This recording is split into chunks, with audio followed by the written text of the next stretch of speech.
Hi சொந்தங்களே, என்னோட சிறு வயது நினைவில் ஒரு முக்கியமான இடம்னா அது கிணத்தடி. எங்கள் வீட்டு பக்கத்துலேயே ஒரு கிணறு இருந்துச்சு, இந்த படத்தில் இருக்கிற மாதிரி.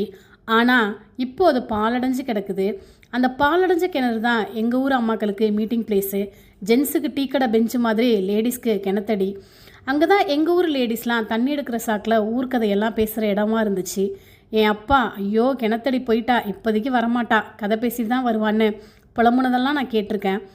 கிணத்துக்கு பக்கத்தில் குட்டி பசங்க குளிக்கிறதும், அம்மாக்கள் துணி துவைக்கிறதும், பாத்திரம் விளக்குறதும், எப்போவுமே பிஸியாக இருந்த கிணறு இப்போது ஓய்வில் இருக்குது. எனக்கு கிணத்துல தண்ணி எடுக்க ரொம்ப பிடிக்கும். ஆனால் அந்த வாளியை கிணத்துல போட்டு கயிறை இழுத்தா பாதி வாளி தான் தண்ணி வரும். 2 வாளி தண்ணி எடுக்கிறதுக்குள்ளேயே கைவலி வந்துடும். கிணறு அப்பப்போ தூர்வாரி க்ளீன் பண்ணுவாங்க. எப்போ தூர்வார போகிறாங்கன்னு பேச ஆரம்பிச்சிட்டாங்களோ, நான் என் ஃப்ரெண்ட்ஸ் எல்லாம் வீட்டில் உள்ள டாய்ஸ், பாத்திரம், டிஃப்ரெண்ட் ஷேப் கல்லை தூக்கி கிணத்துக்குள்ளே போட்டுருவோம்.